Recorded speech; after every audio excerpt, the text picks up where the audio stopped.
put mind stuff in such inexpressible fineness. Mind stuff consciousness, chitta, is inexpressible.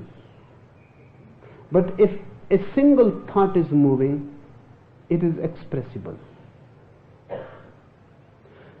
So, to put mind stuff in such inexpressible fineness means to come to a point where you are conscious but not conscious of any thought, where you are alert but there is no thought moving in the mind. This is a delicate point and very difficult, and you can miss it easily. We know two states of mind. One, when thoughts are there. When thoughts are there, you cannot move to the heart. Another state of mind we know when thoughts are not there, but when thoughts are not there, we fall asleep. Then too you cannot move to the heart. Otherwise, every day in the night, for few moments, for few hours, you fall out of thinking. Thoughts cease. But you don't reach to the heart because you are unconscious. So a very delicate balance is needed. Thoughts must cease as they cease in deep sleep when there is no dream. And you must be alert as you are alert while awake. These 2 points must meet. Mind must be as thoughtless as in deep sleep, and you must not be in sleep. You must be perfectly alert, aware. When awareness and this thoughtlessness meet, it is meditation. That's why Patanjali says that samadhi is like susupti. The highest ecstasy, samadhi, is like deepest sleep, with only one difference, that in it you are not asleep. But the quality is the same thoughtless, dreamless, undisturbed, without a single ripple, totally calm and quiet, but alert.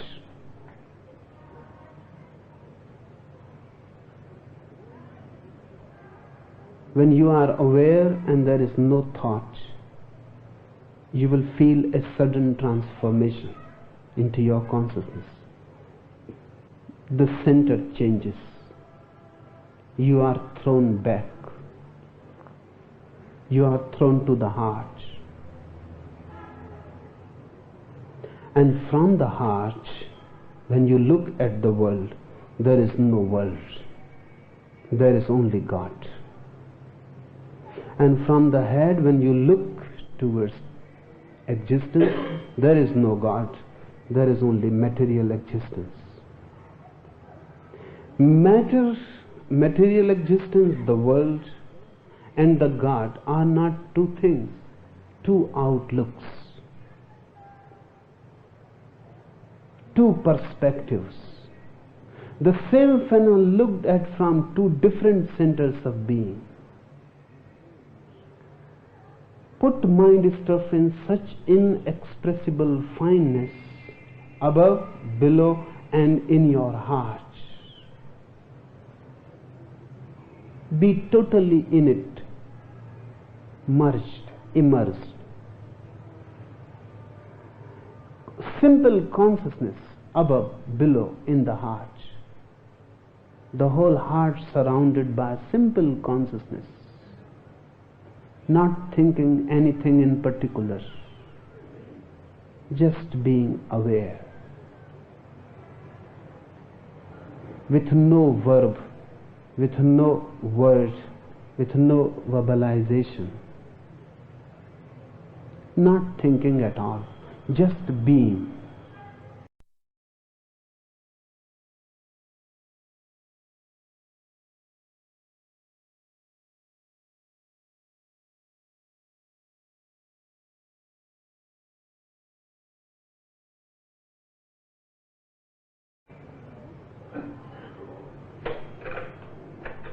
Put mind stuff in such inexpressible fineness above, below, and in your heart.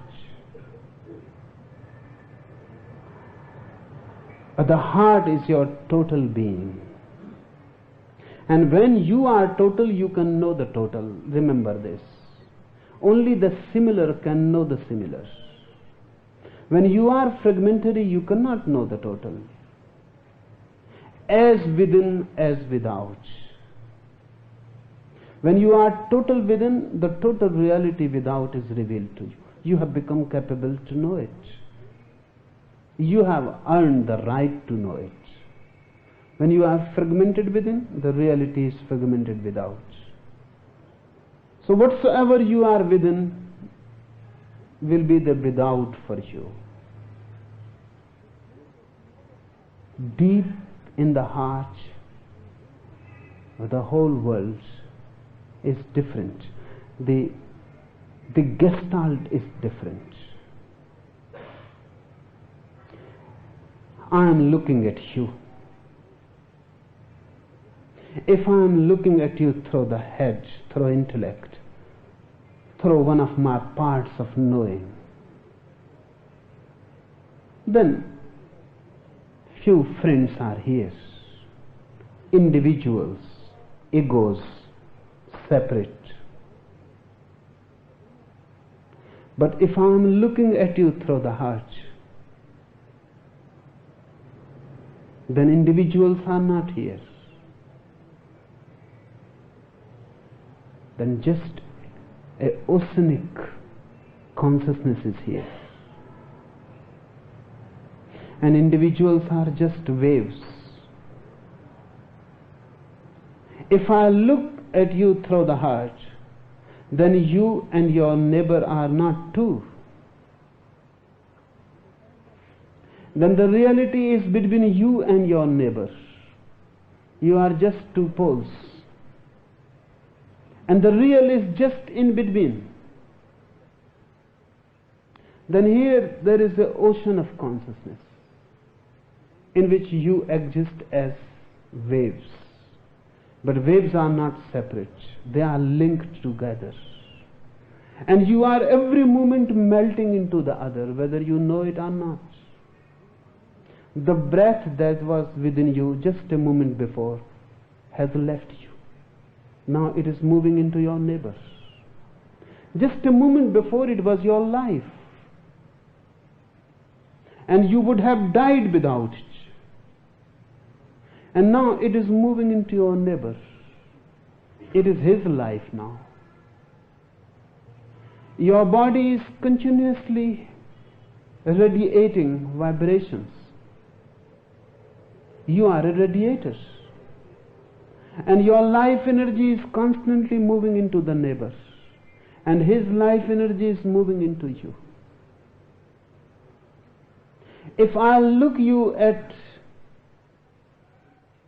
from my heart, if I look you with loving eyes, if I look you totally, then you are just radiating points. And life is moving continuously from you to other and to others to you. And not only it is so just here in this room, this whole universe is a constant flux of life energy. It goes on moving. There are no individual units. It is a cosmic whole. But through intellect, the cosmic never appears. Only fragments, atomic fragments appear.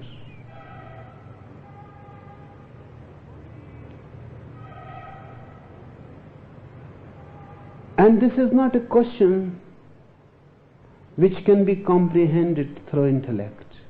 If you try to comprehend through intellect, it will be impossible to comprehend it. It is totally a different outlook from a different point of existence. If you are total within, the totality without is revealed to you. That revelation some have called God realization, some have called moksha, liberation, some have called nirvana, cessation. Different words, altogether different words, but signifying the same core, the same essence. One thing is basic to all these expressions, that the individual disappears. You may call it God realization, then you are no more an individual. You can call it liberation, then you are no more a self. You can call it cessation as Buddha has called it. Just as a lamp, a flame ceases to be, disappears, disperses. You cannot find the flame again anywhere. You cannot locate it. It has gone into non-being. The individual disappears. But this point has to be pondered. Why all religions say that the individual, the self, the ego disappears when you realize the truth? If all religions emphasize this, this means that the self must be illusory, otherwise how it can disappear? And the self must not be there really, only then it can disappear. This may seem paradoxical, but this is so. Only that which is not can disappear. That which is will persist to be. It cannot disappear. Just because of the head, a false entity has come into being, the individual. If you come down to the heart, the false entity disappears. It was a creation of the head. From the heart, the cosmic is, the individual is not. The whole is, the parts are not. And remember, when you are not, you cannot create a hell. When you are not, you cannot be in misery. When you are not, there can be no anxiety, no suffering. All anxiety, all suffering exists because of you. The shadow of the shadow.